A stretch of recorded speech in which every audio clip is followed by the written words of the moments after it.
Православните христијани денеска го слават Христовото раѓање Божиќ. Во сите храмови на Македонската православна црква из утрината се одржуваа божични литургии. На литургијата во црквата Света Богородица во Гостивар, со која чиноначалствуваше митрополитот Тетовско-Гостиварски господин Јосиф, се собраа голем број верници. Денеска воедно завршува 40-дневниот пост и овој ден се прославува со богата трпеза со мрсни јадења. На Божиќ се оди во црква и се врши причестување со земање нафора и вино, кои го символизираат Исусовото тело и крв. Денес се роди Творецот на Вселената, се роди предсуштествениот, дојде Миротворецот. Овој е ден во кој со Бога се сретнавме. Денот во кој со Бога се видовме и во кој Бога го примивме. Денес безпочетниот влезе во времето и го поврза со вечноста.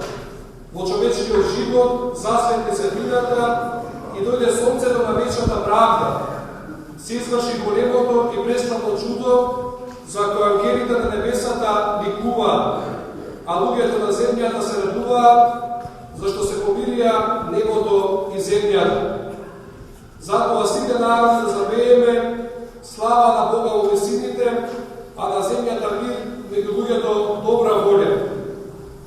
Нема поголема новост и поголема радост во историјата на човештвото од оваа дека Бог се јави во тело.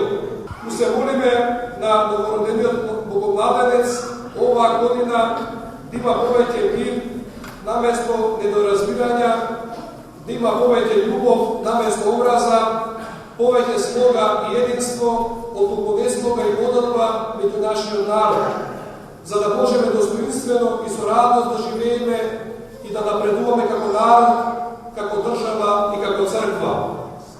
Христос се роди, Христос се роди, Христос се роди. Божиќ е втор најголем празник во христијанството, по Великден. Од денеска почнуваат 12 така наречени некрстени или нечисти погани денови, кои траат се до предводици, денот кога Исус бил крстен. Се верува дека во овие денови се движат зли духови. Инаку синоќа на Бадник имаше и спектакуларен огномет во Гостивар.